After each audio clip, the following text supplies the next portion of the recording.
Hi everybody, I wanted to come on and talk about everybody's favorite, Mercury retrograde. So on August 23rd, Mercury stations retrograde at 21 degrees Virgo. And this is happening the same day that the sun ingresses into Virgo as well. So this retrograde will be a major signature of this Virgo season and giving us a lot to think about. So, Virgo is mutable earth. Its mutable quality is an ability to adjust to improve something, always looking how to make something better and what is wrong. The exacting, optimizing nature of Virgo could be extremely helpful when placed where its utility to analyze and assist is actually warranted. Consciousness is always king, and we have to place these energies in places that they can help us, not hurt us. So, the earth element aspect of Virgo deals with the realm of physicality rather than concept or emotion. Most frequently, the state of the physical body. You hear Virgo associated a lot with health and holistic thought processes. I'm going to get more into the Virgo story around the new moon on September 14th because it really is such an interesting archetype. So, Virgo is ruled by Mercury, which means Mercury is going to be in its domicile. It's also exalted at 15 degrees Virgo, and that's important because Mercury is where it does its best, drawing up the qualities of the analytical mind. Between that and some nice aspects that Mercury is going to be having during this cycle, I think it's going to be a really positive opportunity and really bring some things to our awareness that we hadn't had before. So, when we think of Mercury and its shape-shifting nature, it's an adapter or connector of points. That's where its rulership of communications and translation and transportation comes from.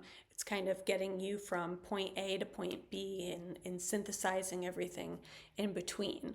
So it is safe to say that these functions will not be operating as usual during this time. As always, when we have a Mercury retrograde. And if you think about what Mercury retrograde actually is, or what Mercury is doing, is it's the period of Mercury's orbit where it's in between the Earth and the Sun, making it the closest to Earth than the other portion of its orbit when it's on the other side of the Sun. So, Vedic astrologers believe that this planet is actually extremely powerful at this time because it is so close to us. And there's also a lot of negative connotations to Mercury retrograde that I'm sure you've heard of that date back, as planetary speed and direction is a defining quality in Hellenistic and medieval astrology. And that slow speed and retrograde or backward motion, even if it's an optical illusion, it was regarded as more challenging. And more challenging because it is not favorable for taking direct action. And you'll see at this time that, kind of direct action will backfire more. And I think that's because there are seasons for listening and stepping back and having care, and perspective is just really important. So, from the perspective of Mercury, this is just part of its orbit. So, this time is different from the vantage point of Earth.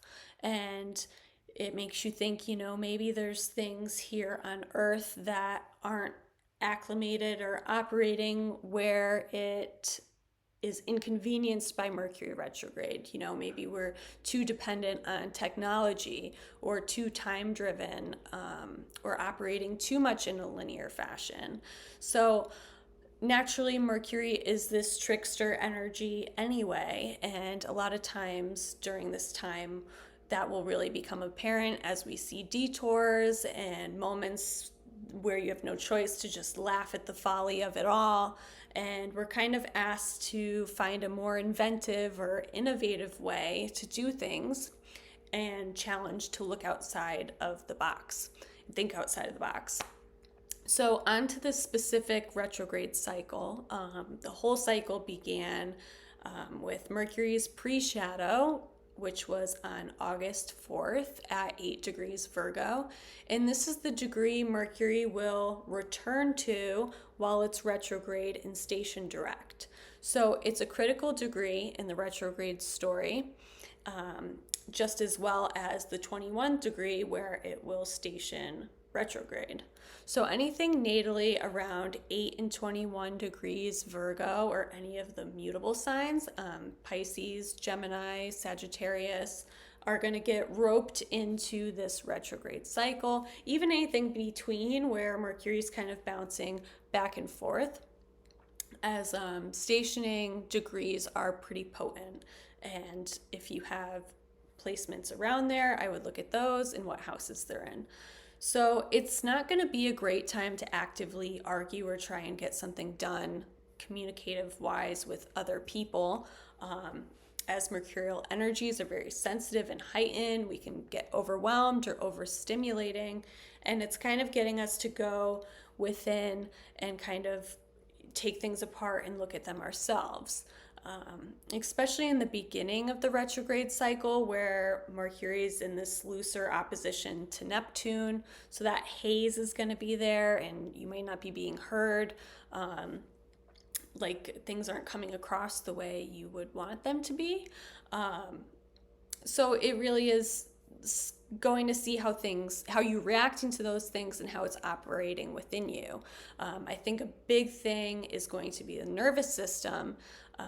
Our bodily message system is going to be heightened, and we're going to have an opportunity to really look into that and see kind of the programming that the mind is running on. Can we trust the sensations that we get within? Can we even sense them? So if some areas of life start feeling out of control, that Virgo archetype is always asking to break things into smaller pieces, get rid of the clutter, how physical, mental, spiritual, how it all goes hand in hand and affects each other. And it's the messenger planet, so it's kind of, you're getting clues and messages for a reason. You're being alerted to something. So getting things in order, where Virgo doesn't just want any order, it wants natural order, it wants that purity or perfection, it wants things to be simple and right. So working in that direction too. How can things be corrected in a way that are more of my natural rhythms? And perhaps we have to just revisit and renew and recalibrate, so we're working more off of that inner operative system that we all have that's unique to us. So Mercury is going to form a trine with Jupiter on September 4th, the same day Venus stations direct, and the energies here are going to be really supportive for doing just that. On September 6th, the Sun and Mercury are going to meet at 13 degrees Virgo for Mercury's inferior conjunction. We just experienced that with Venus. And this is a new beginning. It's the beginning of Mercury's synodic cycle. You can think of it as like a new moon, except for Mercury. So it's like this blank slate and a new way of thinking about things. So Mercury will eventually go direct on September 15th at the critical degree of 8 degrees Virgo, but it is going to be opposite Saturn. So kind of bringing a sobering seriousness to this station and how we're going to use these energies in the future. But then Mercury is going to trine Jupiter again on the 25th, while it's now in direct motion. So more supportive energies. On September 30th, Mercury's post-shadow phase is going to end as it totally clears the 21 degree where it's stationed retrograde. And this happens in a harmonious aspect to Uranus. And modernly, Uranus is thought to represent the higher mind, while Mercury, the lower mind. And having this connection here is really hitting home on that intrinsic knowing and how it's a great time to tap into that. This meeting of the minds will kind of wrap up this retrograde in a way that there may be a sudden departure of old ways, or whatever was kind of brought up to be revisited and was stressful during the retrograde kind of dissipates and now leaves as the lesson was learned. So I think what I really wanted to say was fear not the Mercury retrograde. It's just an opportunity to experience this life more fully with all of its different dimensions. And thanks so much for watching, and I will see you soon.